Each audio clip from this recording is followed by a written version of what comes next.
Let's rock. All right. That's it. Welcome back to the 5 on 5 podcast presented by Nuke's Hot Sauce and directmusicservice.com. Yes. A little housekeeping before we get started. Nuke's Hot Sauce and Direct Music Service, you can both use our promo code for both of those. 5 on 5, FIVEON, FIVE. Go save some money on Direct Music Service. Get you some DJ edits, get some remixes, some stuff from me, all the contributors, and go get some hot sauce too. And listen to our podcast on there too.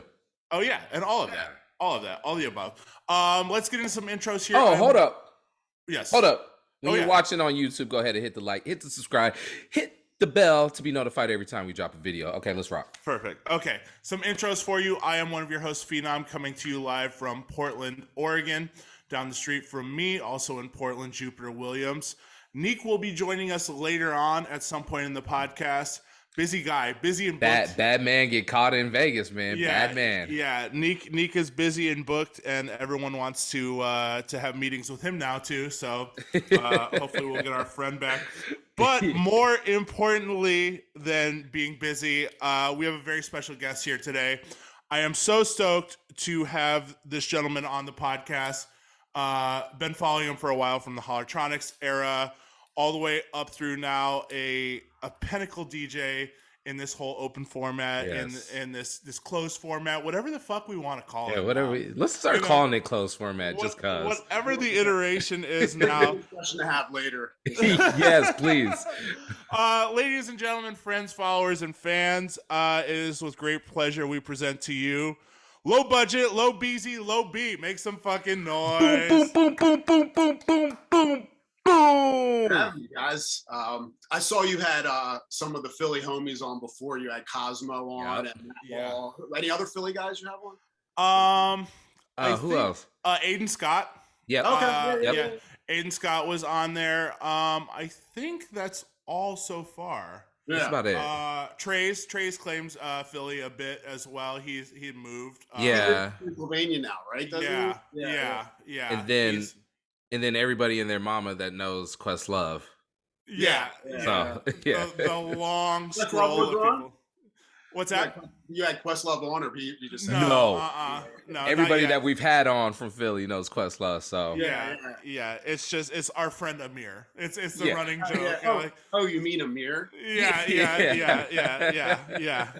Sonny, Wes, and Amir. It's like 1, 2, 3. Yeah. Jeff, go over Jeff's house or later. It's just Jeff. Just Jeff being Jeff. You know. Jeff.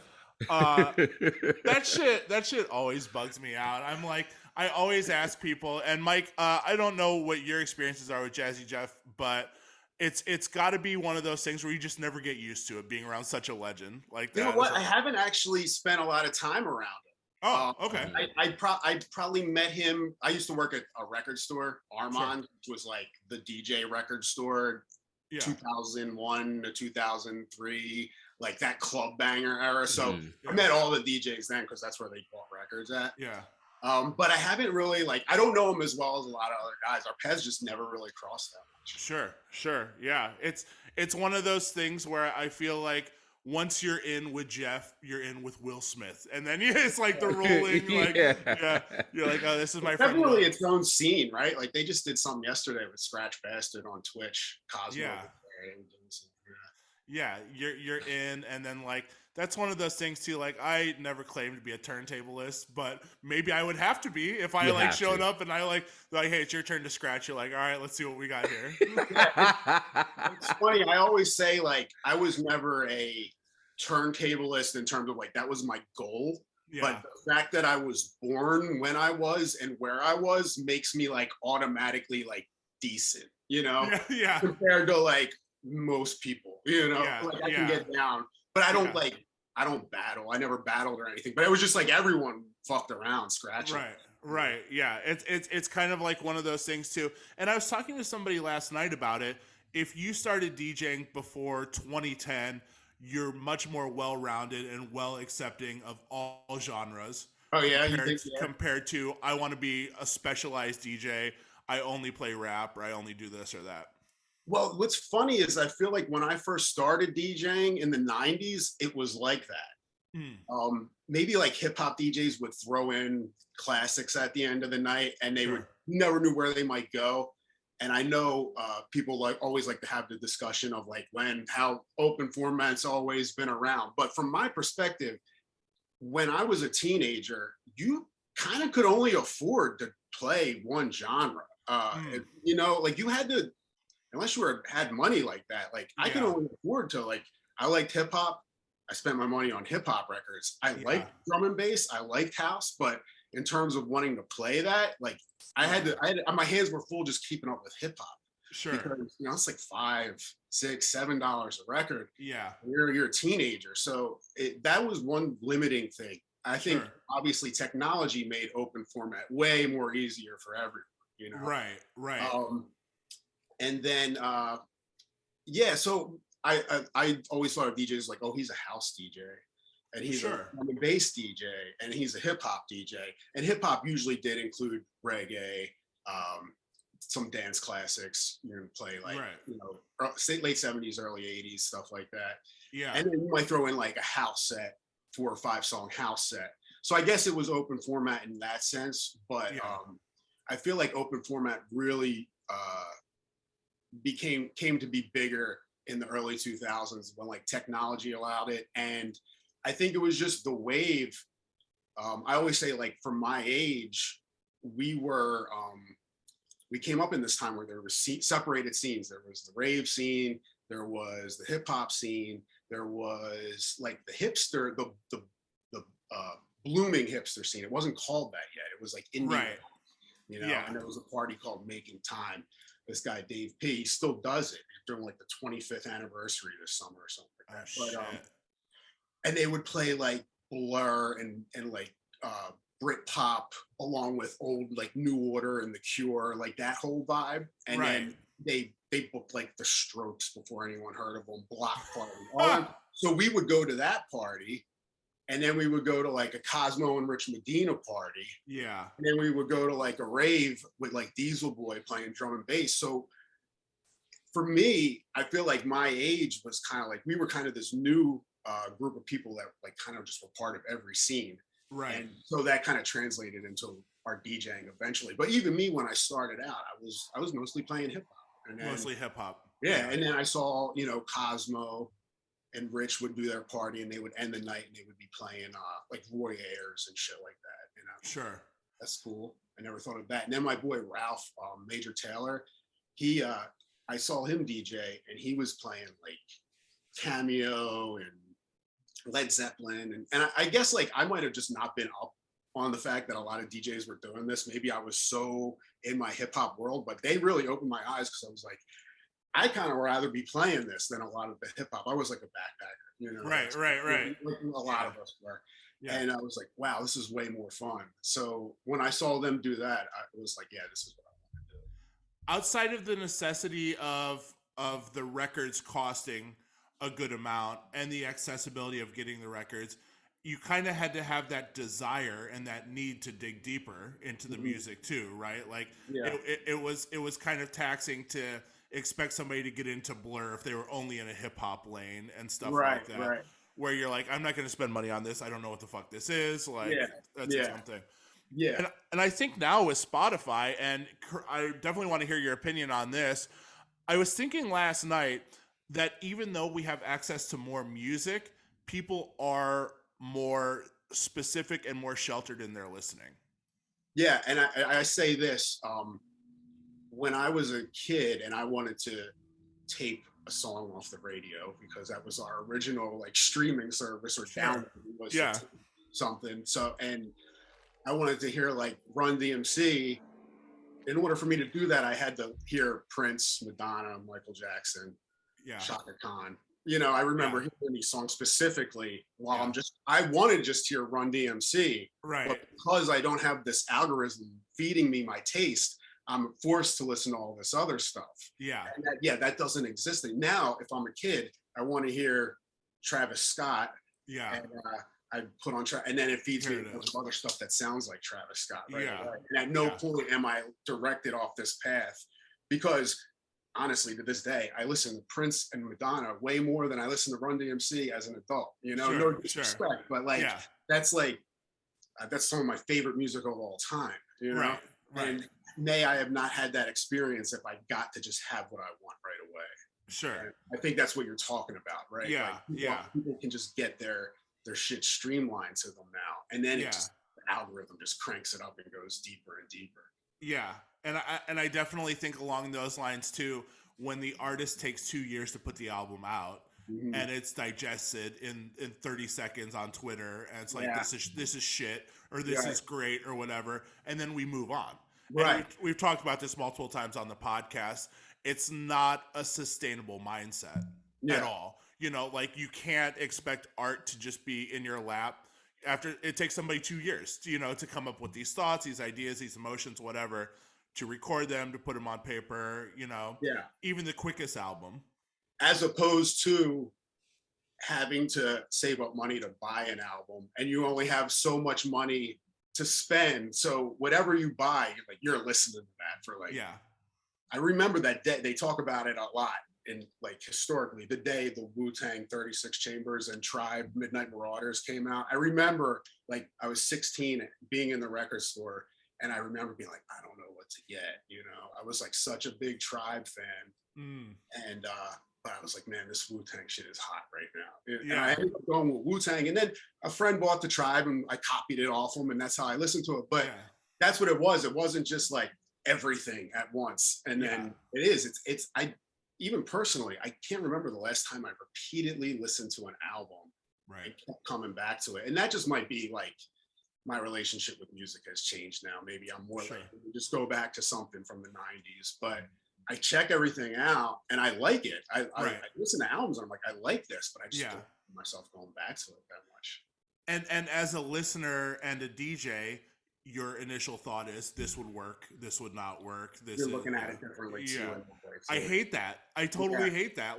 It's and Travis and I have talked about this before. You can't go out to Olive Garden, for example, and hear 2 songs play with a gap between the song and have that sit totally fine with you. You're like, it should be mixed. It should be, I'm going to play this next or whatever, I feel like I just had one of those experiences.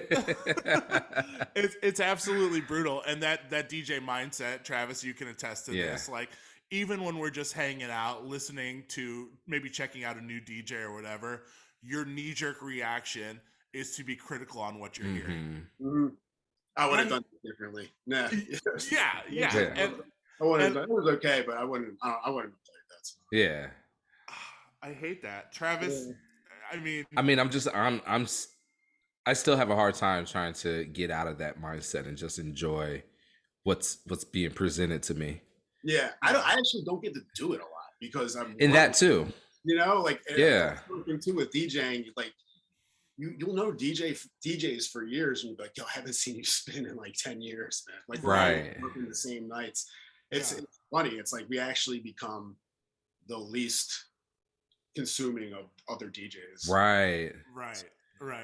You're like, am I doing this right? Should I be doing something different? I don't know. What's up? What else is going on? And then you go out and you realize we're all playing the same shit. All of us. Yeah, 1,000,000%. Because we're all working with the same brain. And unless you're doing a very specialized party, you got your special party that you do for you and your friends that want to hear a certain thing. If you're playing for a general crowd, it's people care about this amount of music and this tempo, and so you're going to mix them in this way and this vibe. And if you have a good DJ brain, you're probably going to be doing it very similarly. Yeah. And I want to ask you about that too. Have you noticed the acceptance of music? I mean, obviously we're going to get into the blog era talk and the Hollertronix talk and all of that. Have you noticed crowds are much less accepting of a twist and a turn? Yeah. It's man.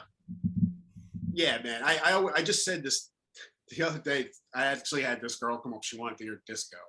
She was young. She's 23. Yeah. So I was talking to her. I was like, that's really cool. And I'm going to see what I was doing VJing. I've been doing VJing lately. Okay. So I was doing it. So you can get away with a little more because it's not the main focus isn't necessarily to make people dance. You're kind of just providing a vibe. Right. And I was like, I'm gonna see what I could do. I ended up playing like Bad Girl, Donna Summer, ABBA, Gimme Gimme, which is like a hit now, you know. Yes. And a few other songs. She wanted to hear Earth, Wind, and Fire. I was Let's Groove. I was like, okay. I was like, that's cool. I can do that. And I ended up playing it, and no one really cared. And she was like, no one's dancing. And this was just the words that came. I was like, never underestimate people's ability to not give a shit about good music. Right. like no matter how long you're DJing, like you're still like get surprised sometimes at how little people give a shit about anything, right? In the club. Like they're like, am I having fun? And what can that entail? Am I drunk? Am I with good friends? Am I flirting with someone I want to hook up with? You know, like there's all these other factors that affect the time someone has. And the music you're playing just isn't the number one thing a lot of time. It's kind of like it's important, and when it's good, it's kind of just like sound and lighting. Like like you can get away with it being bad, but when it's good, people will know it. They might not be able to define why they had a good time. Right. They'll know, you'll know that it's because, you know, I played these songs really well. Yeah. And you might not be able to verbalize that, but that's why you had fun. Like I kept a good vibe going. And you wrote it, and that's cool. Like we just have to accept that, right? Like the medicine men here, you know, are not like they're not always going to be able to express exactly what they want and why they had a good time or why they had a bad time. Right. You just know, like I did my job. Yeah. Anyway, back to that. Yeah, like it was just. It's you can't get, even the other night, like I tried the new Massive, the Drake song. Like, a really good night. And like I think, like I would say for the crowds I DJ to, the clubs I play at in Philly, like it's pretty cool. They're pretty cool crowds. A lot of LGBTQ crowd, a lot of younger kids that are kind of you know, they're just off the beaten path a little. Right, you know, right. It's not like an underground scene by any means, but you know, it's cool. It's cool kids, I would say. Yeah. Like 20 years older than them now. Yeah. And they're like, and so like it's cool. And I was having a good night, and I was going all over the place. Crowd was pretty diverse, and I played the A Craze, do it to it. And I'm like, okay, I'm up here. They're with it. Let me try this new Drake Massive track. And it fell flat. And I was like, damn, I was like, I thought this was the joint right now, you know? And like they still got to catch up a little bit. Yeah. That's funny that you said that about Philly, because usually Portland is real late on things. Portland, I feel like, Colin, can you attest to this? I feel like Portland has been more accepting to this new Drake versus even this last Drake album. Yeah. But you know, there is a little bit of a house crossover scene in Portland now. True. And there's a lot of DJs out here that have been pushing that selection type sound. And I think some of this can kind of lead people. It's kind of breadcrumbs into that. I always have to bookend it, and I'm sure you guys can attest to this. If you really want to play something, you have to throw them a gimme before and a gimme right after. Oh, 100%. And then it's just to tee it up, you know? Yeah, that's where I messed up, is like I didn't have a really good backup going. Okay. Right. Yeah. I'm playing, and I'm seeing people kind of get a little restless, and then some dude tries to request something, and I was like, I did a shoe. I've been doing that a lot lately, man. It's like I've always been like a kind of accepting of requests, but like lately I've just been like, no. Like, I'm working here, you know. He got all mad, and it was a thing, but I think I ended up getting out of it with like Twerkulator or something up tempo. Oh, okay. Right. Yeah. Or something. But in the moment I was like, oh, what am I gonna do? And I'm searching my laptop. This guy's putting his phone in my face. I'm showing him. I'm trying to think of 5 different things. Yeah. But that's where I messed up. I didn't have I had the good one before. To come into it, but I forgot to get the back. I DJ so much. I'm just like, I just leave it a lot. I feel you. Is also my practice. Yeah. You're essentially coming in with a big boat and a foghorn that says new music while somebody's talking to you, like yelling at you. Like it's tough, you know, and the crowd's like, it's very abrasive. It's not sicko mode. And they're like, what? It's not sicko mode. What are you doing? I dealt with something similar last night. I have a Tuesday in Portland at a spot called Tube. There's a huge neon sign in front that says no requests. So this guy comes up, maybe 2 songs in, just shithouse, just fucking wrecked. And he goes, hey bro, play that hot shit. Hit me with that hot shit. Very obscure request. A very obscure you gotta give me a song, man. You gotta and I looked at him and I go, what? And he looked like he was gonna like put his hand on my shoulder and be like, my man. And I was just like, no, dude. And so he goes to the manager. He goes to one of the bartenders and he goes, I got to talk to you outside. And so he brings the bartender outside off the well. And he goes, the DJ just shooed me off. He goes, it's just so rude to me. Just shooed me off. He goes, come on back in real quick. He goes, this sign, no request. That's for you. He goes, get a drink, hang out, mind your own fucking business, enjoy yourself, don't enjoy yourself. But just let the people working, let them work. I think that's what it's like, because this guy, he, like I said, it kind of became a thing. Like he gave me the finger and shit like that, and then he tried to talk to me later. And this dude was like in his 50s, man. He was, and I was like, and I was like, he comes over later and he starts trying to talk to me. He's like, dude, you should never shoot someone. I was a road so-and-so. And I was like, dude, why would you stick your phone in someone's face when they're trying to work? Like, I was like, that's behavior I would expect from these 22-year-olds. Right. Yeah. And he was just like, oh, fuck you, man. I thought he was gonna have a moment too. Yeah. Man. Like, actually, I didn't even think about that. I'm wasted, man. You know, it was funny too. I had another one.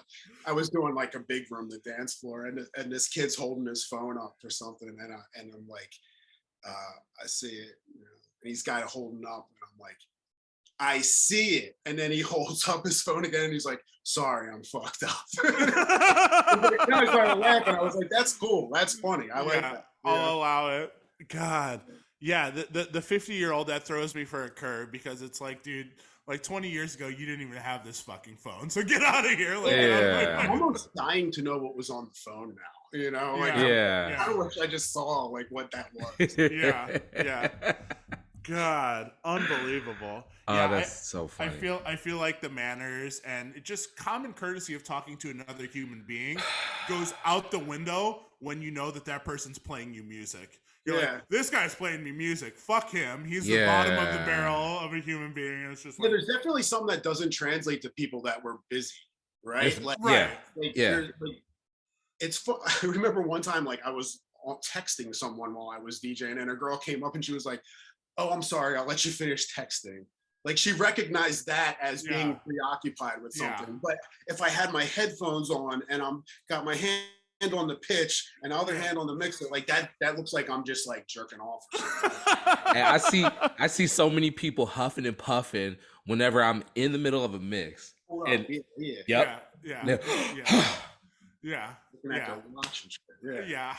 could you? This is a time sensitive request. I need it at this second, or else this place is gonna blow up. You know, like I gotta say, overall, like I don't have a lot of problems with requests, but that's the thing. And like I have a lot of cool interactions too. That just happened, and it related to what we were talking about. So sometimes I get annoyed when DJs tell shit like complain about requests, because sometimes I'm like, well, maybe you're like not playing the right music, and that's why you're getting out. Right. And that's why I always feel kind of I don't feel bad about shooing off requests, because usually like I'm killing it, you know, or like, I know I'm doing, or I know what I'm doing, like I'm setting the vibe, like I don't know, like, and then there's other times when I do get requests because maybe I'm not killing it, and then I get even more annoyed. So who knows? Right. No, I totally feel that. And the spot that Travis and I DJ at, we DJ together on Thursdays. It's usually the worst of those types of requests, where it's like it's got to happen right now. We're all gonna leave. Nobody's dancing. Just so many caveats just piled up on top of each other. Where you're like, damn, I'm surprised anyone's here if the music is so bad. You know, like what a miracle. But the best is the girls coming up to you. Hey, can you play something that I can shake my ass to? Yeah. You're like, what this song exactly is that gonna be? Song is literally back that ass up, and that's not working. Like, all right. At that point, it's like, I have to ask you, Mike, have you gotten any MIA requests ever? And you're like, well, actually, I used to be her DJ. You know what? That's funny because I just had I haven't, but I play Paper Planes often. Yeah. Okay. And that it goes off. Like people like that. People that's totally that's a banger, man. Yeah. And one of the things were in the time I was her DJ when that song was out, and I kind of wasn't really aware of the level of success she was having because I kind of knew her before, and that was the rise was when I was her DJ. So like when I get off tour and like I stop around the way and like I hang out with my friends and they put on the radio and like freeway freestyle over Paper Planes instrumentals playing. Yeah. I was like, damn, you know, like something just happened in them last 6 months. But to what you were saying, I don't think I've ever gotten requests, but whenever I see people go off playing it, I'm like, in my head, I'm like, hey, well, you know, yeah, that's like, great. This all right here. The gunshot part, on stage. Dude, fucking wild. And I want to ask you about those times too, because it was all very fast. I'm sure it was just it was so fleeting in the moment where you look back and you're like, I was just working. I was just clocking in. I was showing up. I was getting the shit done. And now you look back, and I play Paper Planes like every set. I'm going to be completely honest. I play start from the bottom. I cut out the bass. I drop in every the instrumental on top. It's just business as usual. Nice. But I was into that when the DFA remix came out. When you know, when all these other, the Rich Boy and all of that, when everyone had a remix to Paper Planes. Like it hit, and then it took a lull, and then it hit back up again.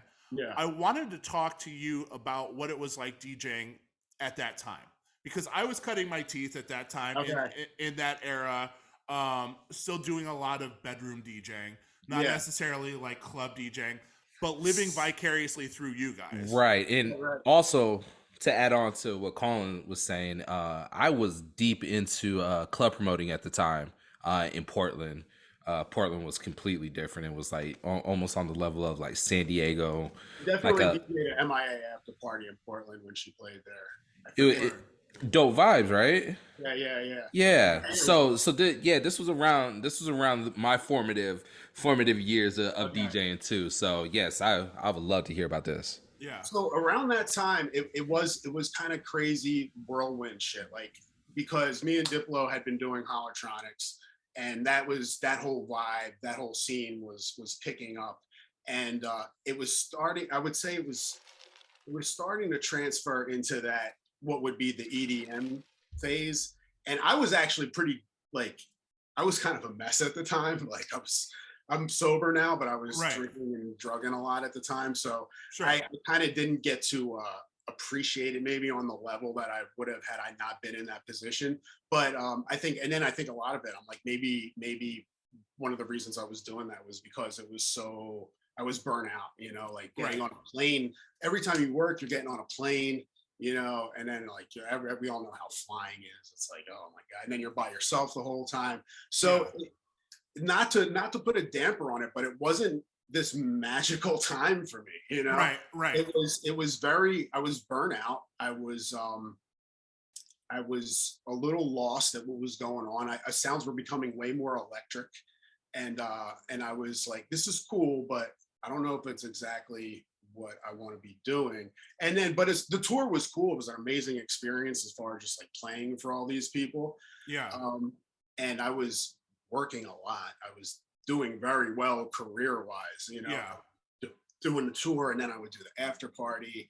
And it's funny, I remember I did the after party in Portland with Chuck English from the Cool Kids. Oh yeah, hell yeah. He was around, right? Yeah. And he said, yo, I'm going to play I got this new track I'm going to play, this dude out of Florida. And that Flow Rider, hello. Before, and that's what was funny about that time was there was these songs that would go on to become huge hits, but when you heard them without knowing them, it sounds kind of like a Miami bass. Hold up, can we pause real quick? Yeah. Can we all just acknowledge the fact that Chuck English introduced you to Flow Rider? That's amazing. The coolest of the cool. Right. That's like, amazing. Yeah, it's because Colin and I are both from Chicago, so yeah, like cool kids. That's up there for us. Yeah, they were. This is us. It's style. It's you know why? Because the cool kids opened for MIA. That's why he was there. Okay, that makes sense. Yeah. So at least that leg of the tour they were opening. But still, Chuck English saying Flow Rider, Chuck. It's essentially him coming up and being like, check this out, it's Cotton Eye Joe, and you're like, what? You know, like looking back. The thing is, I was like, oh yeah, this is dope because the way our ears were at the time was we were kind of looking for anything that was like an up tempo rap, like electro and bass and shit like that. That was kind of like where the sound was at, and I think that speaks to where top 40 music went when you had the Black Eyed Peas, right, and all that shit. Yeah, LMAFO came out of that too. Yeah, and that was okay. It's like if we were the filter and you had these like ingredients, and then the mainstream filter like spit out Flow Rider, LMFAO, Black Eyed Peas. But that shit was all a product of the sounds we were mixing 3 or 4 years earlier. Yeah, it's funny. I just thought of that story, but it's amazing. It's a good example of how even like Lady Gaga, I was like, oh, okay, she's like an electro. You know what I mean? Like like an electro, like that stuff all was before you knew how popular they were going to be. It's like the stuff we were playing. You know? Right. Why do you think that it wasn't spank rock in that position of like Flow Rider or something like that? Maybe I think sometimes like you're too ahead of the curve. Yeah. Like someone has to, I always say like someone has to come through the jungle with a machete first. And carve the path. And then anyone can just walk right through it. But the guy who carved the path might not get the props for making everything else be able to walk through it. Yeah, who knows, man? Who knows why? Like I don't know. I don't know where Flow Rider came from, honestly. Yeah. Did he have like an underground roots or something like that? I don't know either. It's always money, obviously, that kind of pushes you up to the top and gets stuff in certain ears. But it's like, I don't know anything about Flow Rider. It was just it was like a pop up, and it's like, all right, this is number one on the Billboard for the next 10 years. You know, this is a staple in the weddings for the next 10 years. Corporate, everything like that. But I think there's stuff like the Keshas and all of that that led into Nicki Minaj, and before that was like Thunder Heist and all of this, all of this blog air stuff. Where it's like, this to me was that shit. Without Uffy, there's no Kesha. You know, without the groundwork and stuff. And I so always you had like the Spank Rocks, the Uffies, and all these people, Amanda Blank, you know.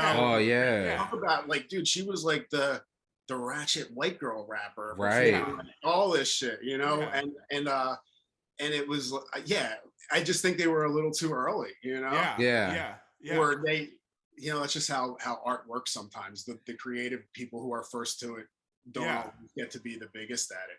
But it's funny because they can easily have a resurgence because of all that's coming back, and everybody's trying to tap into not just the sound but the artist. When you are like truly a visionary, you kind of move on to something before the rest of the world. I think some of that stuff will start to get unearthed as people dive back into that nostalgia, where they're like, you know, like Crookers and Cuddy Day and Night goes off right now. Yeah, it does. I haven't played that lately. I gotta try. Yeah, bring that back. Yeah, I play Pursuit of Happiness all the time. That's still going off. Like monumental. But I think, and you might be able to attest to this too, when that blog window, when that door closed on finding music on blogs, a lot of opportunities came to an abrupt halt. What's that? When that window for blog searching and everything was on blogs, and you were finding your music on Hype Machine, right? When that door closed, a lot of those opportunities came to a screeching halt. Sure. For a lot of people, right. Where they were only getting the coverage through these media outlets, where you had a working friendship with these blogs, and you're like, here's my remix, or here's my mashup, and it wasn't as lawless like you tour. Yeah, and you mentioned like Sweden was huge on what you guys were doing on Hollertronix and all of that.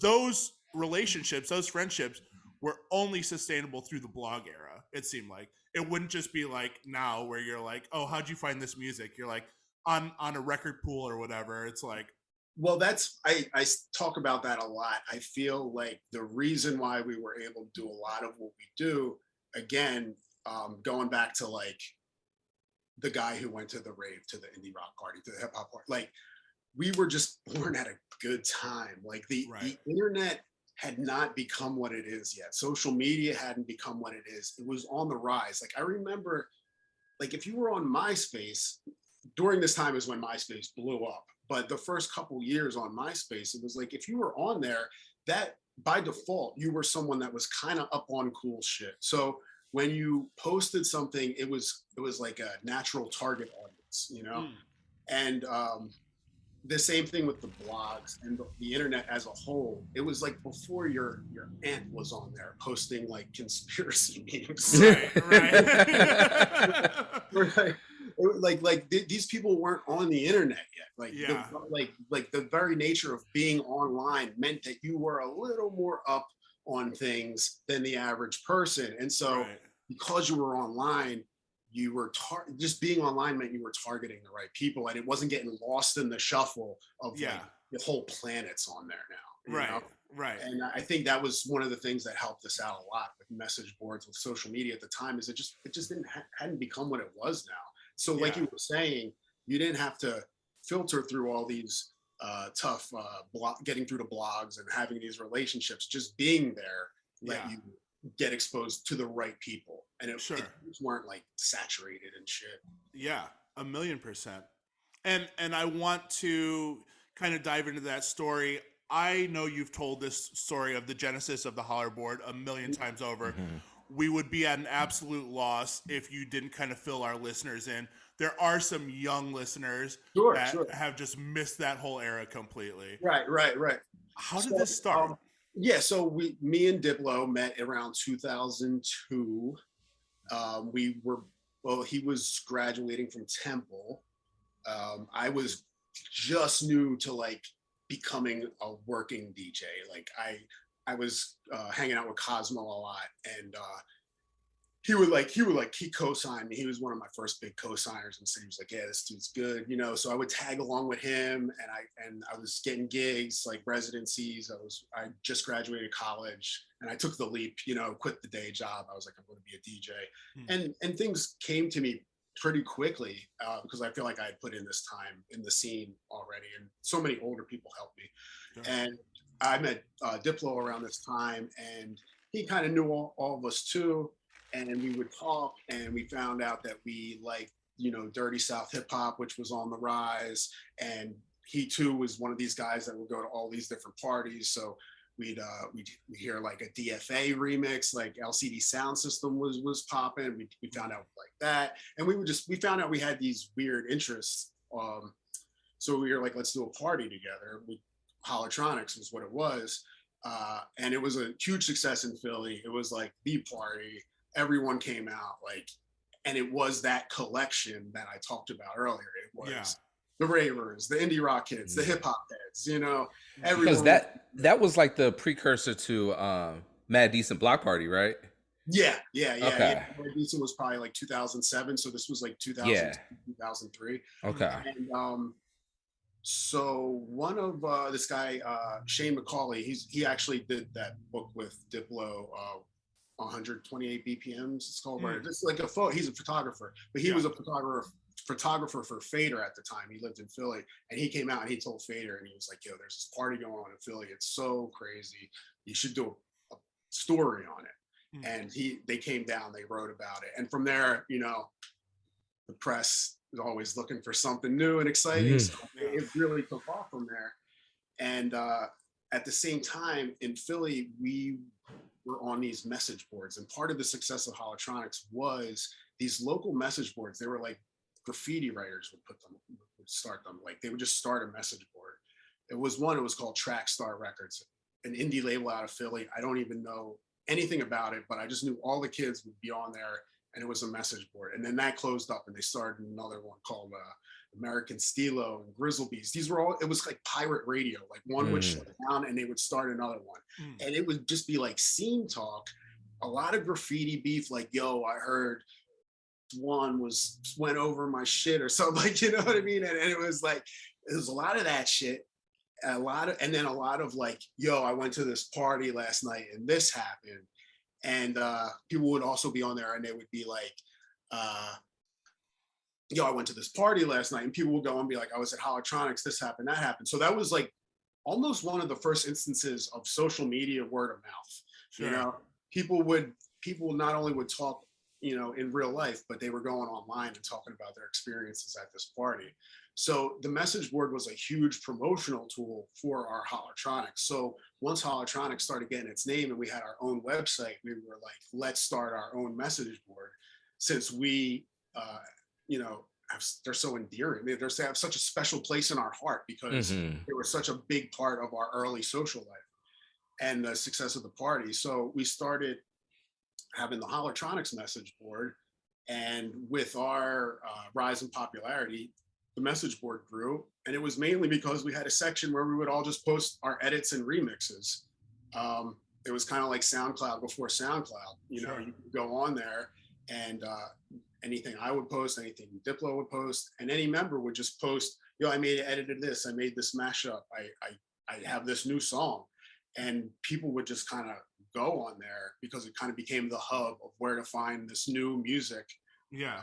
Of what you would call like, pre-Bloghouse era, you know, that went into the Bloghouse era. Right.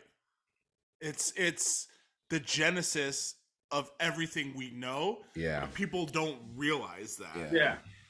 If it came out today, it would be fucking huge again. You know, it was like a time and a place. And I know you have to see it with mashups being so critical right now on TikTok and all of that, where you're like, this is fucking us. Like this, none of this would exist without this. Yeah, but like I think it's cool because, you know, as you get older, you're always like, hey man, the Gen Z is into like something I was doing. I don't care if they don't know that I was doing it with vinyl, man. Vinyl acapellas with instrumental, you know, we couldn't just chop shit up and edit it in Ableton. Like we had to actually find songs that had an acapella and instrumental and they went well together, you know. Right.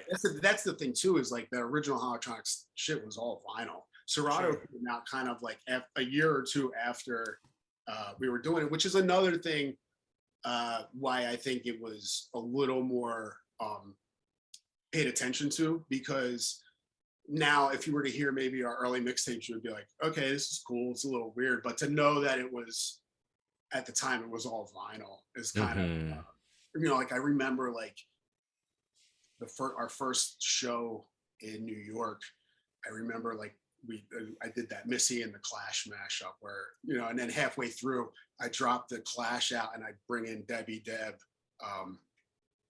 When I hit and I remember, and I do it during that Ludacris verse, and it's like 4 bars. You have to get the vinyl on and cue it up, and I remember so nervous about it. Where like, now you would just make an edit, you know, and I was like, oh shit, I was like, I got it, and I stuck the landing, I nailed it. But it was like something I had to stress over, you know. I was like, you know, everyone's going to be watching, and I got to get this ready. You know? And I do want to mention the records too. I collect all of the Hollertronix records, as many as I can find. I know they're on Discogs as well. They're a quintessential stepping stone for all DJs. In the original DJ bag, there was always one Hollertronix record in almost any DJ's bag for the switchover. You're like, we got another DJ coming on. We're going to throw on a Hollertronix record real quick. Because it was right on that era before everyone started, like, trusting. Like, I remember with Serato, it took me a while to trust my laptop. Like, for a whole you had to have some vinyl in case the shit crashed or something. Yeah, that's funny. That would be like the perfect switch over record. Yeah, and even now, like it's like if you need it, if something shit out, you could definitely. And I'll tell DJs right now, every DJ listening, go on Discogs and go find the Hollertronix records. Yeah, I probably don't even have a lot of them, honestly. Word. And I wanted to ask you about this too, because on the Discogs it says you guys Hollertronix, Bruno Mars, Doo-Wops and Hooligans was a Hollertronix release in 2010. I don't know. See, by then, like, I feel like maybe Wes was kind of leading the forefront on that. Okay. Like, might have been fucking in La La Land or something. So there's a lot of shit towards the end that I don't know what the hell. Right. Yeah. I looked that up and I was like shocked. I was like, Bruno Mars and Hollertronix. Okay, like that was something else. But yeah, so we probably grabbed an acapella. The other thing too is like we were like there was people that weren't us that have made some of them remixes. Like, sure, yeah. Kind of like submissions, you know. Yeah. Like I said, like I wasn't very involved towards the end. Right. It was the beginning's like all me, you know. Yeah. And then, as it went on, like I got to give props to Wes for keeping that shit going because I was checked out for a while. Yeah. It's like me going to that Temptations concert. Oh yeah, Travis saw a strange version of the Temptations. Now it was just all replaced members, of course. Yeah, I can imagine. It was weird. Yeah, you're like, who's up there? Like, who is this? Like, yeah, not even a mishmash of like bands or members you'd recognize from any group anywhere. It's just like, they were all like young, doing the Dougie and stuff. To My Girl. What's going on here? Like, this sucks. Like, how much do we pay for these tickets? Yeah, like, we're out of here.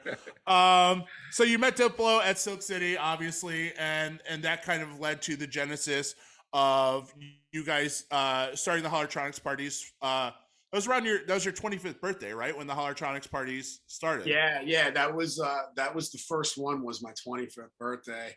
Yeah. And that means that this September will be the 20th anniversary. Yeah. Anything planned? Anything planned for this? You got anything planned? Nah. I you know, I'm kind of busy. Maybe sure. I'll. I'm not the busy one. No, I love that, and I know Red Bull did the reunion as well. A couple years ago. Hollerboard party. Yeah. It was just where we had a lot of the well-known contributors and members, like Four Colors Zach. He was a big Hollerboarder. Yeah. A-Track was on there a lot. Just really Spank Rock played. If you look at if it was like a class photo, it's astonishing. Yeah. To see everyone still kind of as the moving pieces in this scene. Yeah. A lot of people, and then a lot of people that were kind of just even lurkers, like, or were at the beginning, like, like Duke Dumont was on there, Oh, I didn't know that. That's crazy. Well, according to Dirty South Joe, he was actually more like he was the moderator. He's like way more knowledgeable of the intricacies. Like he's the one who always like, oh yeah, he was on Hollerboard. He was posting things every once in a while. Like crazy. Really? Yeah. That's crazy. Dope. Yeah, it's I want to give you your flowers for that because it's some legendary ass shit. That's a cornerstone to everything that we pretty much do. It really is. I mean, again, man, a lot of it is just like that time. It was a perfect storm. Yeah, because it was you guys, and then you got your Daft Piffs. Yeah. Right. And that was like that was like 2008, right? Yeah. Around the time when everybody was discovering things. So yeah, thank you. Yeah, absolutely. People said Twitter killed the Hollerboard, but I think it was more SoundCloud. Okay. We actually would have word replacements, so like when you type things in, a different word would come up, and we would like joke around. So like if we had like laptop would be penis, so like penis would post and shit like that, and be like, oh, my penis is overheating. What should I do? And then people would post it, but we would do that with a lot of shit. We would do it with like curse words and like for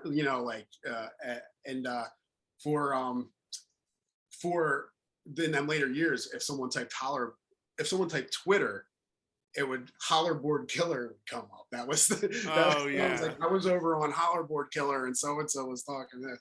But I think it was more SoundCloud. I understand discussion wise, because like you said, like we have discussions on Twitter about DJ stuff. DJ Twitter is a thing, and I feel like the Hollerboard was that, you know, Right. and have a similar conversation. So I get it from that point, but I think in terms of the functional necessity of something like Hollerboard, it was SoundCloud, because that's where you actually get music. I don't know. You guys mine through SoundCloud for new music still? Sometimes anymore. not so much new music. It's more remixes.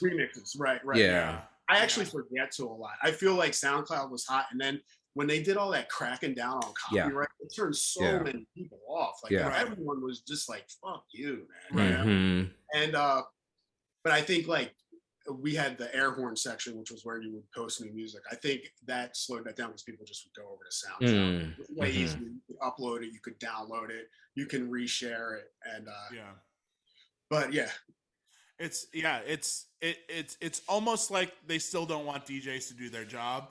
Any corner of the internet where it's like post a video, but don't use any music and like other shit, you know.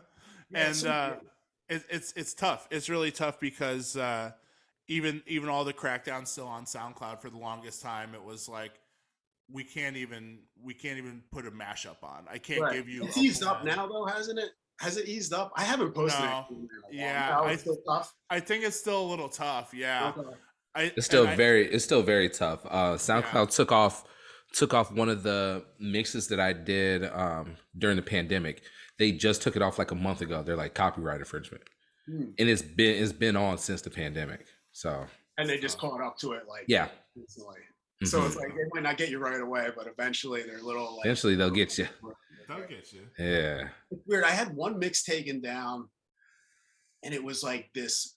It was like a new backpack mix I made in like 2013, like Joey Badass and shit like that. It was like I did it for this clothing line in Philly, Decades, and they're like a streetwear, and so like that was that vibe. And I had like all stuff like that, like Homeboy Sandman, like the new era, like underground shit. Yeah. And that was the one that got taken down. I was like, yo, this is the shit that should be out there for free. Like no one shit. Believe me, my career is not fucking gonna blow up because I'm putting on like, you know, like that sound. Meanwhile, the Hollertronix mix is still up there, Never Scared, with like the colors on it. The New York Times famous Hollertronix mix. Yeah. That's so fucked. And I have like a dance, like an Island Vibes mix I made. God, it's long now. When like One Dance was out and that whole like Afrobeats reggaeton resurgence began. I have a mix, so that's been chilling up there too. But I haven't really put much up. As a listener and as somebody that was, you know, at the start of when Baltimore really took off, when all of this took off, what are your thoughts on the new Drake album? I like it. I like what he tried to do. Yeah. I'm always excited to just hear some up tempo shit, you know, and if that could be like popular and give me some more stuff to play, and then open the door to maybe more, because that like a track like Sticky, it's being called like a Jersey club track, or like I pitched it up in like a Philly club style. I mixed it with this Philly club track called Shake That, which is like really big in Philly. So like if a song like that blows up, that makes me more able to play more Jersey club. So I like it, you know, because now people want to hear that, and now I'm in that pocket and like, all right, let's go, let's keep it moving, you know. Same thing. If I could stay in Jersey club for the whole night, call me the devil, New Jersey devil. Because what's it like playing that out there? Does anyone give a shit? Or oh, they like it because it's such a the beat translates well to people that like ratchetness, right? So the beat is for those females that, yo, I want to shake my ass. Well, here's this ratchet stuff with you know, a ratchet remix of a song that you like. So here you go. Bounce your ass now. Okay. Yeah, I feel like even in Philly, which is, you know, it's like you got Baltimore, Jersey, Philly is like club cities. Baltimore obviously was first, then Jersey came, and then Philly sped it up. You know, like 160 BPM. Oh, okay. So that's what Phil. Okay, gotcha. Yeah, it's you know, it's but it's all like I feel like Black Star was like really kind of like the Baltimore dude who had that new Baltimore sound, and then like he was a big pioneer in what is modern club music. But why was I saying this? Oh yeah, so even in Philly, where people like it, you can only play it for so long before the energy it takes to dance to that it's very useful. If I was DJing a high school party, I'd probably play it all night. Like they'll dance to that shit all night. But when you're in the 20s, because you got to lose your cool a little to dance to that. Yeah, right, for sure. Right. And it helps if there's like a dance circle. People. Yeah. You can only go with that for so long. Yeah. It's essentially drum and bass. Yeah, if you're going to a drum and bass night, if you're going to a Jersey night at Baltimore, it's like you're in it. Yeah. Which leads me to my next topic, which I've been dying to ask you, Mike, from the beginning that we found out we had you on the podcast. We love doing lists around here. We love doing top threes around here. Yeah. I have a couple top threes, and we also have a pick today for you too that we will dive into. Let's start off with this. Top three Lowbeezy all-time top three Baltimore club tunes. First one, DJ Class, Tear the Club Up. Yeah, fuck yeah. Hell yeah. And it's two. I'll go with Rod Lee, Feel Me. Okay. Not one of the ones that made it quite out there, but in Philly, that was a cut. Okay. And it's just, if you listen to it, it is just to feel good. It is feel good Baltimore club. Hell yeah. So I got Class, and then Rod has his own Hollertronix too, right? He has his own vinyl. Did you guys do one with him? I don't think so. No, or he's got a remix on there, maybe. Probably, probably someone remixed it, or he did something on it. Yeah. I don't know if he had his whole thing though. Yeah, I can get a lot of that stuff, man. Honestly. And then I'm gonna have to go with Samir Steen, right? You can't go. Yeah, that's and those three, depending on how I feel, could be interchanged. Right. A 1,000,000%. But those. Yeah, tear the club up, DJ Class. Class just came out with right before we were logging on. I was on Hollerboard Killer, and I saw that DJ Class did a Sticky remix. It's so good. It's so good. Yeah. Did you get it? If you don't have it, I'll send it to you. Okay. Yeah. I think I was just about to download it, and then we started talking. I love seeing Class every once in a while just kind of pop up, and it's like, okay, I'm the shit went off, and that's so old now that this younger generation probably doesn't know that song. I haven't played that in a while, but I feel like it kind of stays in that Pitbull set kind of going. If you're doing like hotel room service, anthem, and shots, then you cut in the shots, and then you kind of put your fucking hands up. Yeah. Dude. I think I remember like no one's gonna be mad at that. Yeah. Right. I remember how big it was when Lil Jon got on the remix. And right. You gotta play the Lil Jon version. Yeah, it's fucking insane. Next top three I want to hear your opinion on. Top three blog era songs. So, okay. Can it just be era? Because I don't so I love and this is probably I would say this is pre-blog era, but we played it so much, and I played it so much, and I love it so much, and it is the DFA remix of Decepticon. Fire. Absolutely fire. Right. Yeah. I would say on the rock tip, I would say Banquet Block Party. Okay. Hell yeah. Because I would mix that out of Bombs Over Baghdad, dude. So many times, and it just sounded so good coming in with them drums at the end. I have a lot of good associations with that. Man. Okay, so we need a third one. Probably gonna be, You Wear It Well, or Ready to Wear Felix the House Cat.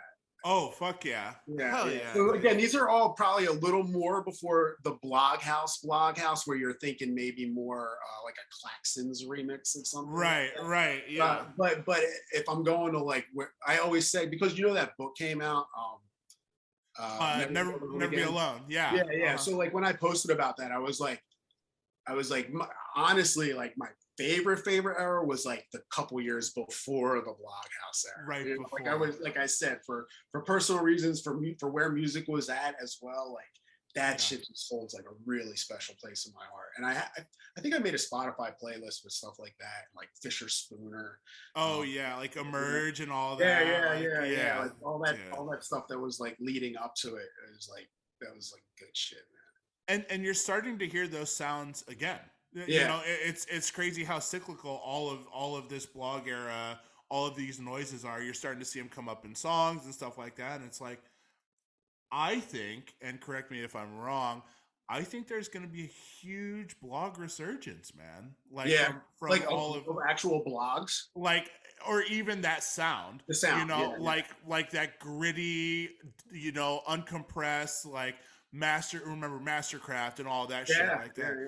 I think people need that edginess in music. I think things have been too polished lately with and you got to think too, like a lot of the people in the industry that are making music were around for that time too, so it's not like they're strangers to it. Yeah, they know exactly about it. No, that's fucking dope. And I'm glad that you mentioned like Fisher Spooner and stuff like that, because they're starting to pop up on these festival lineups again too. Really? Not Fisher Spooner, but like I'm going to a festival. Yeah, I mean it's like stuff like you know, MGMT presets and all of that. I think that's all going to make its way back into the younger listeners discovering that. Well, it's kind of like the same way the emo party has become a thing, right? Yeah. You're getting kids that were a certain age when this came out, and now they're maybe at an age where they have more money to spend. So they're now a target market, you know? Right. It's and being that they're a little bit older, I'm wondering if they'll get these brands like Scion back into the fold, and you know, maybe a Sparks resurgence. You know, did you played at Taxlow when those parties were going on? Oh yeah. I remember that era. I only went to one, and we've talked about it on the podcast before. They had like Vito from the Rapture. Dave Nada played. I think Scotty B was in the side room. Yeah. It was just like a time and a place kind of thing. And I think it would take something like that now to get that older 30 and up crowd out. Because people in their 30s are like, I don't want to go to bottle service, none of this shit. Right. You need something a little more casual. Yeah. It's tough to get that crowd out anyway, man. It's so tough to get that crowd out. Yeah. And that's pretty interesting to dive into that realm too, that's the crowd that's still buying music. That's the crowd that's still listening to full albums. I was just having that conversation because someone hit me up when that Break My Soul came out, and he was like, do you have a copy of that you can send me? And I was like, I just bought it off iTunes. He was like, I didn't even know like people still bought albums off iTunes. And I thought about it. I was like, yeah, if you're not a DJ and you don't need a physical copy of something, or not a physical copy, but an actual downloaded copy of something, why would you buy records? Why would you buy music? You can just stream everything. Right. Yeah. I don't know. It's such a. Like, how is there even iTunes charts? Like, who's buying them? Why aren't they just who's buying this? Yeah. But you know, that falls into the category that we were definitely going to talk about: songs that are not on record pools, but we need them. Yeah. There's so much fucking music that's just can't get it. Yeah, I was going to ask you guys that too, because I'm like looking and I'm starting to weigh like how much am I getting from the record pools versus how much am I just especially when it comes to like Afro beats and stuff like that. Like, I'm like, I don't know. I'm having a hard time. I'm realizing that I have to dig. I can't just rely on the record pools. You know, I've been caught slipping too much because for a while I was just like, oh yeah, they'll just give me what I need. You know, and I can do that. And as long as I'm thorough with it and I listen to everything, like I should be up on stuff. And then I'll get hit with like, I remember the first one, this is years ago now, but that like Fall, Davido, the Afrobeat song. I remember someone requested that and I was like, I don't got that, you know? And it was like, and I should have had it. Like it was past the time. If they weren't just being like weird, like they were requesting like a hot song, and I was like, okay, so I got to be up on this shit. I got to do a better job at that. Yeah, I write them down when I get the request, and I go and look, and 99% of the times, the request is not on the record pool. Yeah. I just did that with so one of the record pools had it, the other one didn't. The FNF, the Glorilla song. Oh yeah. It's that's like the hot rap now. Yeah, that's the hottest song out right now. Yeah, I like it because it's kind of it's a return to like the Memphis crunk of our absolutely, absolutely. Like, from both throwing shit like turn up in the clubs. Yeah. Opposed to like what trap has become now, which is kind of boring, if I'm being honest. Slow. So slow. Yeah, slow. Yeah, see, and that's why I do Jersey beats, is because everything is at 75. So give me a Jersey beat to split that up. Right. Yeah. No, that's a perfect tie into what today's battle is, and I'm so glad you brought that up. What we do around here, I know you've seen some previous podcasts.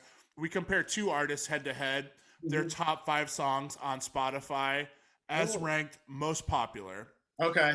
So today I'm coming to you with a matchup, and it's going to be you and Travis picking one way or the other, and I will handle all tiebreakers the best I can. Our matchup today is 5 songs from both artists, David Banner and Young Dro. So we're gonna kind of wait a minute. Hold on. Dro has 5? Dro has 5. Bull. Yeah. Okay, let's go. Because we got shoulder lean. Fuck that bitch. Wait, hold up. Yeah, let's. All I got is 2. let's start from the top. I have to think too. Yeah. And if you need to re-listen to it, feel free to mute and hop in and listen to it, and then unmute. Starting with round 1, gentlemen. David Banner, Get Like Me, or Young Dro, Shoulder Lean. I'll let Mike. You can lead the way. I'm gonna go shoulder lean. Okay. I'm gonna go shoulder lean. Get Like Me was never my favorite David Banner. Sure. Trav. Colin, you're gonna have to do the tiebreaker here. Really? Yeah, okay. I'm going shoulder lean on this one. I'm going shoulder lean. Oh no, he went shoulder lean too. Yeah, I said I'm going shoulder lean, so you're gonna be the tiebreaker. No, Mike went shoulder lean too. We're both you guys are both in on shoulder lean. There's no tiebreaker. Oh, okay. My bad. Sorry. I would have picked shoulder lean as well. So that's 3 votes. That's a sweep. Round 2, gentlemen. David Banner, Like a Pimp, or Young Dro, FDB? Fuck that bitch. Probably the tightest, the closest battle we're gonna have. Right? Yeah. I would say so. But Like a Pimp, man. Yeah. Trav. Same. Yeah. Okay. Same. I love Fuck That Bitch though. But yeah, it's good. I mean, like a pimp just goes so much harder. You know, there's TikTok songs. That was a Vine song. That was a Vine song. Yes. Bring back Vine. We've said it before on this podcast. Bring back Vine. Vine was legend. Vine was very pioneering, right? Yeah. It was. Vine was the Hollerboard of TikTok. Let's say round 3, gentlemen. David Banner, 9mm, or Young Dro, We in the City. Car Ain't Got No Roof. I'm not familiar with these songs. Okay. I don't know if I could even make a good judgment. I'm going David Banner on this one again. You're going David on this? Yeah. Okay. I love this song, man. Okay. And that's fine too. We can these are some I might just not know the title. If I hear it, I might yeah. You want me to mute it real quick? Let me Sure. Yeah. We'll make a guesstimate decision from there. I would go Young Dro, We in the City. I still play that quite a bit. Do you really? Yeah. Okay. Yeah. It goes off around that finito tempo. Yeah, huh? Yeah. It's I don't know. You still play finito, right? Me? Wait, oh that, God, yeah. Right? Yeah. Oh yeah. Yeah. I definitely do. You went on your Chicago tirade the other night. I was pissed. It was like 2 hours of Chicago music. What all did you play? I forget. God, I played Finito. I played all the Chief Keys. I played Katie. I played Kid's Sister, Jeremiah, Kanye, of course. Did I get into Dirk? I played Dirk. I played King Von. Take it to the O. Love that. Oh, by the way, found on Reddit the stripper bitch that gave him top from Kankakee. Yeah, I found who she was because I was very curious, and there actually is a real person that he was talking about. I did. Number crunch? I did. There's only one. There's only one. Okay, I'm going We in the City by far. That's the shit. That's the shit. Yeah. Okay. Hell yeah. Wasn't making my brain was jumbled. The 9mm I don't really remember, to be honest. Okay. No, that's all good. We in the City is a banger. Gentlemen, this one's gonna be close, I think. Maybe not. David Banner Play or Young Dro Ain't I? Oh, two different vibes, right? Two different vibes. Yeah. I'll let you guys, whoever wants to go first, and chime in on this one. I'm gonna go Ain't I. Okay. Because Play was just the Whisper song again, right? Like it was coming with the Whisper song. So I love David Banner, but that's not what I want from David Banner, you know? Sure. No, that's fair. Trav. I love Play. Play is so good. It's so good though. But at the same time, and I gotta go with David Banner again. I'm sorry. Okay. I gotta go with David Banner. Okay. Yeah. Good tie. Beat it like Mike when he fucked Billie Jean. Also, I think Jamie Foxx. I gotta do a number crunch. I think Jamie Foxx either sampled it or used the same producer and made a song similar to it, but like an R&B style. So yeah, that was College Park, right?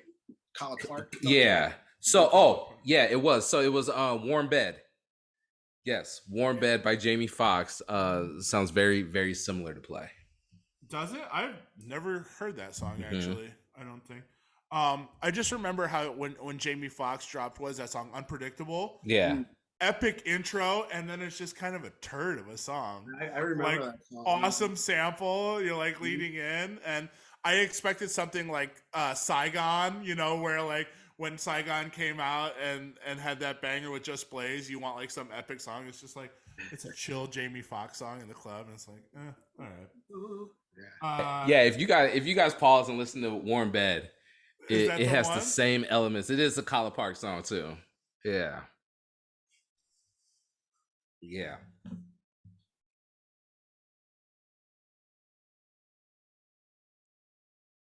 War in Bed, it's called? Warm. Oh, I thought it said War in Bed. War in Bed. Damn, he's fucking. Damn. He beat the hell out of her.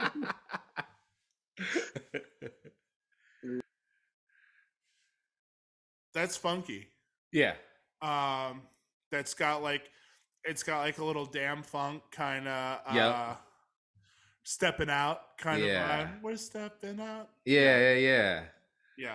That's a nice little warm-up joint right there. Yeah, it is. Yeah. It is. Yeah. I'll be adding that to the crates, and then you can say, hey, did you play Warm Bed yet? And then you're gonna play. Yeah. It's my birthday. We're leaving soon. Can you play Warm Bed?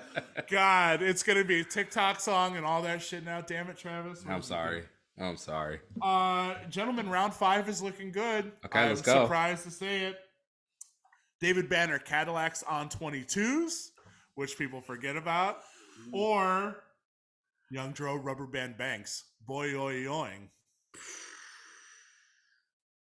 I'm gonna have to go Cadillacs on 22s, just because it's like a blues song, just the way it is. Yeah. Like it's David Banner like doing like this like a southern thing really well. Doing his Memphis. Yeah. I mean, not Memphis, Mississippi. Sorry, Mississippi. Yeah. M-I, crooked letter, I, crooked letter. Come on, David Banner, let's go. Yeah. Okay. Let's go. Yeah. I forgot about that as well, and I'll be bringing that song back. Right? That is a good one. Cadillacs on. Let's take you into the lightning round. Mike, this is only for you. It's a this or a that. Okay. One artist you keep, the other artist you delete out of your Serato and delete out of your life until the end of time. Hold on, before you start this. Yes. I do have one for him. Oh. Max's or Geno's? I'll go Max's for sure. Okay, fair. Colin, go ahead. Yeah. I used to live around the corner from Pat's and Gino's. Oh, And sorry. I meant Pat's. That's my fault. okay, Pat's. so it's a little closer. I'll still go Max's. Yeah, Gino's had like really shitty politics for a while, man. Oh, okay. They had like a lot of shit, like don't, if you don't speak the language, don't come here, shit like that. Oh, yeah. And the guy had died, and his son took over, and he finally got rid of all that shit. But it was a very old South Philly, like ignorant, fucking a lot of shit up there, man. That was like, we would always go to Pat's for that reason. Like there was no brain. Like I don't care what the shit tasted like. That shit was just so. Yeah. You're like, I don't want to eat this politics sandwich. Get the fuck out of here. Yeah. All right, Colin, go ahead. All right. So lightning round. You keep one, you delete one forever. Starting with ASAP Rocky or Tyler the Creator. I will keep ASAP. Okay. I'll keep it. I've just listened to much more of his music than Tyler. I like both of them, but yeah, I don't find myself listening to a lot of Tyler the Creator. Sure, no problem. The Dream or Neo? Oh, I keep Neo for sure. I fucking love Neo so much. I stay up at night worried that he will not get his props because he was around with Chris Brown, and I love Neo for sure. Yeah. I'm a Neo stan. This is a Neo stan account now. Yes. Yes. I'm gonna go on Hollerboard Killer after this and let everyone know that Lowbeezy is. I'm pretty sure I've tweeted like what I just said before. I worry that Neo will not go down in the R&B halls like the Chris Browns and his other contemporaries. You're gonna meet Neo, and he's gonna be so happy to have you on board. Like we have a real fan here. Let's get this man a job. Fleetwood Mac or Tom Petty? Oh, I keep Fleetwood Mac for sure too. That's a pretty easy one too. Okay.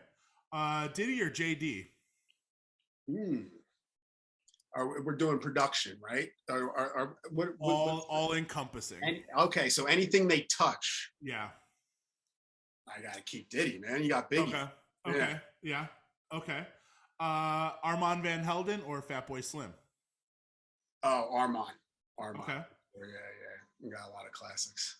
Dilla or Pete Rock? Ooh. I'm going to keep Pete Rock because then Pete Rock and CL Smooth albums were more meaningful to I remember when I first heard They Reminisce Over You. We were waiting for the bus. I was a freshman in high school, and this kid had a radio, and it was like June. It was like that era when no one's really showing up for school. You got like half days because the school year is almost over and stuff like that. And we were like, it was like a half day, and we're all just waiting for the bus, and this kid had a radio, and that shit came on, and we all just looked at each other like, I couldn't give up They Reminisce Over You. So sick. Fucking sick. Musique Soulchild or Dwelle? Well, I think I got to rep Philly for sure. It's tough, but I think I legit also listen to Musique Soulchild much more than Dwelle. I would say Dwelle has like a handful of joints I really love, where like Musique Soulchild has albums. Sure. Mace or Drew Hill?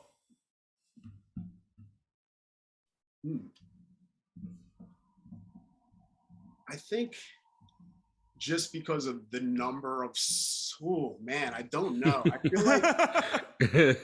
feel like I'm an R&B head, right? For sure.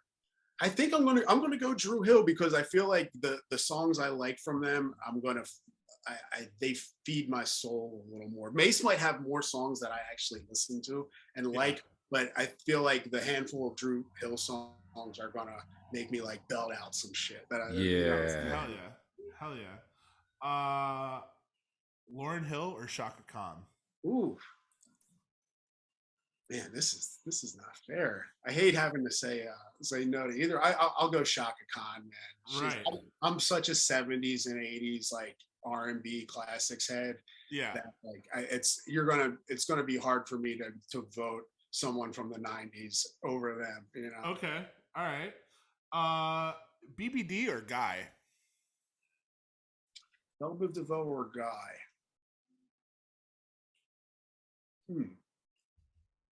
I don't feel super strongly about either. I think I will go Guy only because I've heard enough Belle Biv DeVoe in my lifetime. You know. You mean you don't want to hear Poison again? I've extracted the maximum amount of joy out. Now, if you're talking New Edition, then that's different.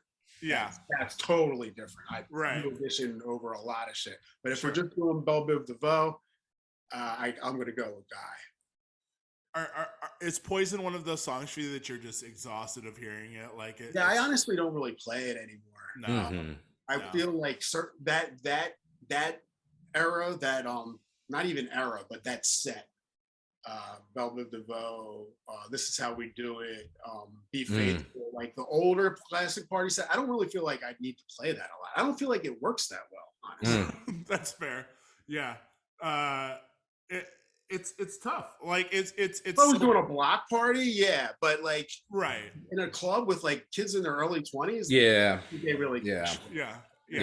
It's so make or break. Like if you go down that rabbit hole where you're like, all right, I'm gonna start playing Feels Good, and I'm start playing like you know all that. You're like, fuck, I just lost. No money, no problems. Yeah, I just lost them. Like I gotta rebuild the dance floor. Like, I'm doing that set. It's obviously because I'm like, I haven't done this in a while. I need to fill some time. Let me see how it goes. But I'll be ready to move on. Or it's a good transitionary set to go up tempo. Maybe start off with Be Faithful, Montel Jordan, Belle Biv DeVoe, and then you're kind of up higher and you can go to something else.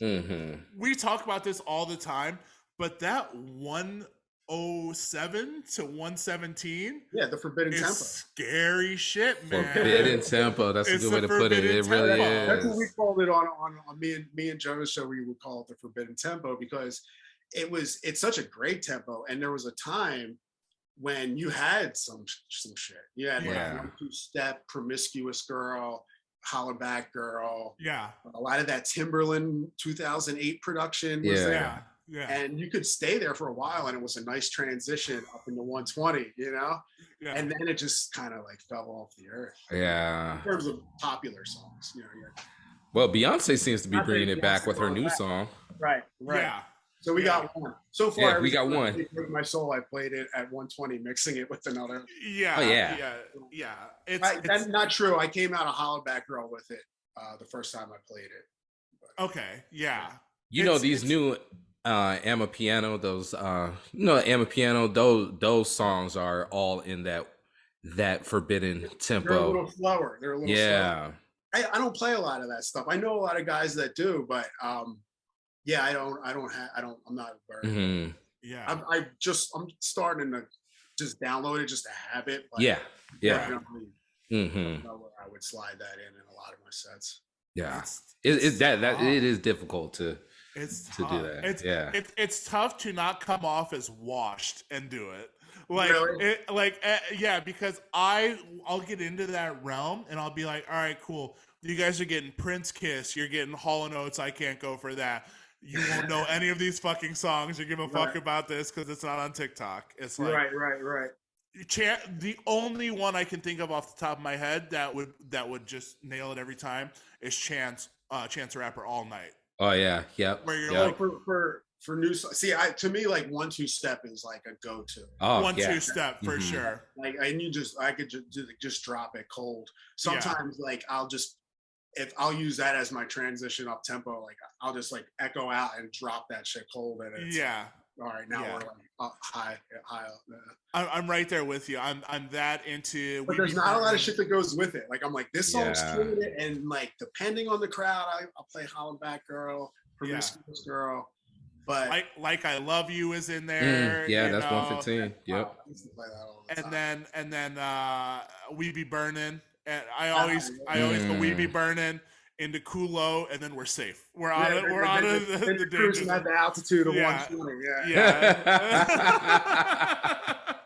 But man, it's possible to get buried there, and you're scrolling through your Serato, just like freezing out. Like I don't know what the fuck to play, and then you like scratch out, and it's gnarly. Next, I'm scared just talking about it. I'm like, well, what am I gonna play tomorrow when I go into this? Like, Mike, Kendrick Lamar or Kenny Loggins? Oh man. uh I'm like I said, man, I'm very partial to the 70s and 80s. So I'm gonna keep Kenny Loggins. Oh yeah. Again, like I like a lot of Kendrick's music. Yeah. But I feel like you know, yeah, because Kenny Loggins, yeah, I gotta go Kenny Loggins. I'm a yacht rock head for sure. Yeah. Kendrick's gotta go. Get the hell out of here. So you make This Is It, Kendrick. Yeah. Until then, for Michael McDonald, Yeah. I'm gonna have to go Kenny Loggins. Oh my god. A couple more for you, and we will get down to the nitty gritty of. There's a big one that we always do on here. First of all, BC Boys or Run DMC? Run DMC. Steely Dan or Gangstar? Gangstar.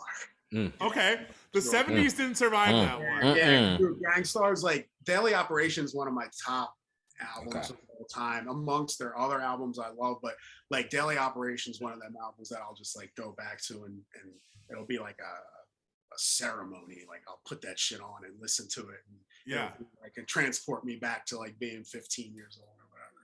Fuck yeah, Steely Dan didn't stand a chance. Jay-Z or Bruce Springsteen? Oh, Jay-Z for sure. Jay-Z is my goat. He is in rappers. He is. I know this. I'm opening up. Travis is gonna love this. Travis is gonna love this. I mean, guy, you see the locks. You see the Hove locks. I mean, come on, man. Let's go. Yeah, Jay-Z. Even though I don't find myself listening to a lot of Jay-Z recently, and I definitely don't need him to come out with new music, but his reign. That was our era too. That was that early 2000s Hollertronix era. Jay-Z was the king. Jay-Z is Michael Jordan. Yeah, that's fair. Two more: 3-6 Mafia or Wu-Tang Clan? Oh man, I'm definitely going Wu-Tang. It's gonna kill me to get rid of 3-6. Wu-Tang, again, we're talking. I was an obsessive Wu-Tang fan, like insane. Like and analyzed them, and I knew all the the supreme mathematics and like all the lingo they used. Yeah, I read about all that. And, I was a Wu-Tang nerd for sure. Hell yeah. And this 36 Chambers came out when I was 15. Wu-Tang Forever came out when I was 19, 18 or something. So these things coincide with like great times of my life. I wasn't sure because I knew that you have that affinity for that's what I was about to say. And for Memphis.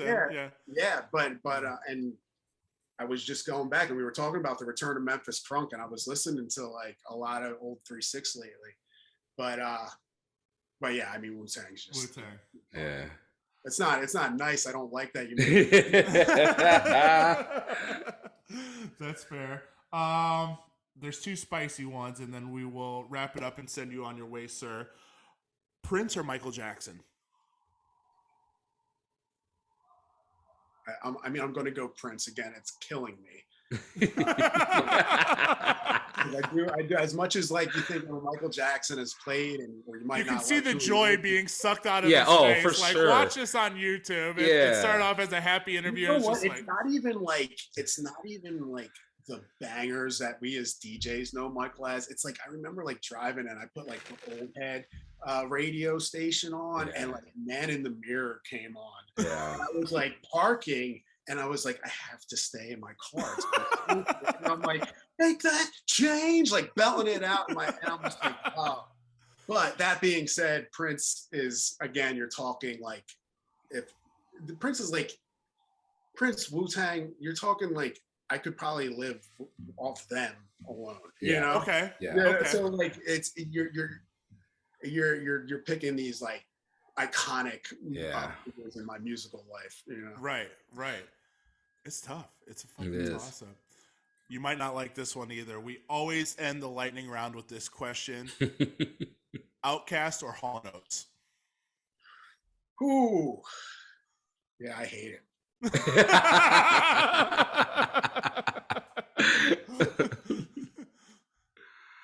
initial thoughts. What's going through your mind? Are you singles? Okay, are you so, albums? you know What are what? you? It's like they're both. I love them both, but neither of them are at the Prince or Wu-Tang level. So they're both a tough choice in the sense that they're kind of like tier 1B as opposed to 1A. So that's kind of what's making me hard is I can find reasons for both. I can find reasons why I like one better than the other for both. But I'm gonna go Hall & Oates. I'm gonna stick to the local Philly, my Philly brethren. Yeah. And again, I think, and this is something I'm realizing too, especially as I get older, like non-hip hop kind of hits me more in the soul. Like I want to sing along now when I'm driving in the car. Like the rap along doesn't hit quite the same as the sing along. You know, so I actually the more I'm like vocalizing it, it's very much Hall & Oates because you know they just got Out of Touch alone is like that's my shit right there. Banger. I got an off the wall one for you. Okay.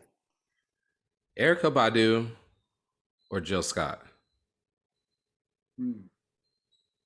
See, now this I might have to betray my Philly. Philly. Because that first Erykah Badu album, I listened to the first Jill Scott album a lot too. I'm gonna go Badu. Go Badu just because that the first album, On and On, I had that tape. And I remember listening to my car. My friends were like making fun of me, like, "What are you listening to this? Like, where's the rap?" You know? Like, yo, this is that shit, man. And so I feel like for that reason alone, like, she was just so groundbreaking. Yeah. I don't know. Was there someone doing what she did before her in that time? Like, not at the time, not like that. You know, R&B was, was going to be like SWV and which I love that too. But she had the neo soul thing kind of going on too, and I think that's what I liked about it. I was like, oh, this kind of has like a hip hop kind of like head nod type feel to it. And Jill Scott came along and did amazing as well. I'll go about it. Okay. Yeah. Oh, yeah. You survived the lightning round. I know that is fucking difficult. Barely. Yeah. You inched through the lightning round. A couple housekeeping questions before we ride out. First of all, we have a playlist for the 5 on 5 podcast where we add one song that you've been feeling lately. It could be anything as long as it's accessible on Spotify. Share with people. Does it have to be new? No. Anything at all. Keith Sweat, Twisted. Let's go. Yeah. Let's go. I found myself with that on in the car because I have a 90s R&B playlist that I put on, and such a great song. I was gonna go on Hollerboard Killer and just be like, whenever you're listening to new music, just ask yourself, is it better than Keith Sweat Twisted? Probably not. That's a sticker that I want on my laptop. So please make those. Before you make this request, ask yourself, is it better than Keith Sweat Twisted? Yo. That's funny. With Hollerboard written real small at the bottom. Please bring those back. Limited edition stickers. You're gonna shut down everything on the internet. I love that. One album you would want to take on a deserted island. You can only have one to listen to for the rest of your life. Yeah, I've probably thought about this before. Can it be a greatest hits comp? It can. Yep. Okay, so I'll probably do. This is so hard. I may do. I think because it's gonna contain all the feels. It's going to have a wide range of diversity, and it's probably going to be a double CD, possibly a box set. And I'm going to say it's going to be a Stevie Wonder greatest hits. Oh, okay. Yeah. Fire. Yeah. Fire. You're going to be able to get the dance-alongs, the ballads, the oldies feel, the soul feel, and you're going to get a lot of different vibes. And so you're going to have something for every mood, and it's all stuff that I love. So hell yeah. It's definitely a safe bet. Solid. Listen, before we go, I want everybody to think about this though. Why hasn't Stevie Wonder received his Lifetime Achievement Award from the BET people? Oh, I just want to put it out there like that. We don't have to answer it right now. Just food for thought. I don't get it. Did he just got it? That's crazy. Why hasn't Stevie Wonder gotten it? So Yeah. Well, everybody gives the flowers to the people after they're gone, Right. and I don't think that needs to be the case. The other thing with no, Stevie, like, Diddy is still very much here. The other thing with Stevie Wonder too, it's like, talk about a guy who has been around forever, like scandal free, right? Like this guy, like there's no one like digging up shit on Stevie. He used to play, like, right? Like I hope I'm right. Right? It's so hard to come by. Like the longer people are around, you feel like you're almost like to find things like Michael Jackson. Like that's fucking almost controversial to even talk about it anymore. Right. And understandably so. But yeah, like that's another reason why I love Stevie. He's like, the guy's just been like pure goodness. Yeah, just a blessing to the world. We have to ask you, we have the DJ cinematic universe where we have one person playing you in a movie. Who's going to be Lowbee? Who plays me? It can be anyone, dead or alive. It could be a musician, actor, anything. Okay, well, this is definitely me. Like, I'm gonna say Marky Mark can play. like Marky Mark, like Marky Mark, Basketball Diaries era. Oh yeah. I know, Marky Mark, probably a much better looking gentleman than me, but that's what the point is, right? Exactly. You get your avatar, right? It's like the guy who, and yeah, I think I'm gonna go with that. Yes. Irish guy from Boston, kind of similar. It's like yeah. No, that's fucking perfect. Yeah. Before we wrap up, let people know where they can find you on socials. Let people know what you got coming up. Anything, projects you want to share? We want to give you the chance to. Okay, cool. So at Lowbeezy, Lowbeezy on everything. Instagram, if you go on my link tree, you will have links to my SoundCloud and the podcast that I did with Dirty South Joe, which we haven't done in 6 months. It's called the Art Podcast. But bring it back. I listened to it. Bring it back. I'm gonna interrupt and say it's just like, you guys know how it is with podcasts. It's a lot of work and a lot of discipline to like be on. And we weren't really probably doing that well with that, and I didn't want to continue to do something half-assed. So hopefully we will be back. But if you want to listen to old episodes, there's an episode with Scotty B where he breaks down the history of Baltimore club. We have episodes with Rich Medina where he talks about a lot of old school Philly shit, a few episodes with Cosmo, and episodes like what you guys do too, where we're just talking about new music and current events in the DJ world. So I think we do a good job. We're just not the most consistent.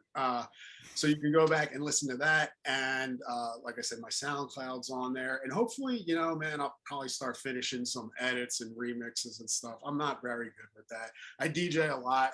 That's definitely like what I do the most.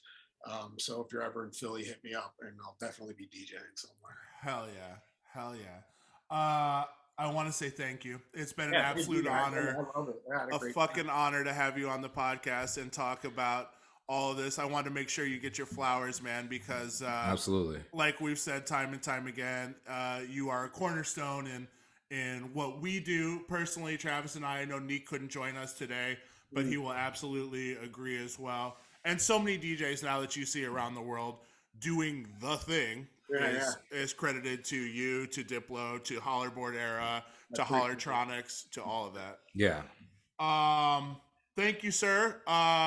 Unless there's any outstanding issues we need to cover. I don't think so, man. Yeah. Good talk. I think we covered everything today. We did cover everything today. We did. Okay. Cool. Yeah. Well, we will be back next week. Everyone stay safe. Behave yourselves. Travis, you got something? No, man. No. Oh, no. Just be safe. Go White Sox. Go White Sox. Go Phillies. Is that what we're? Go White Sox. Go Phillies. Guys. Yeah. Anything. Yeah. Sox are playing like shit. So yeah, we'll talk about that. Yeah. We'll see y'all next week. Peace. All right, Peace. Thanks a lot, guys. Later. Thank you.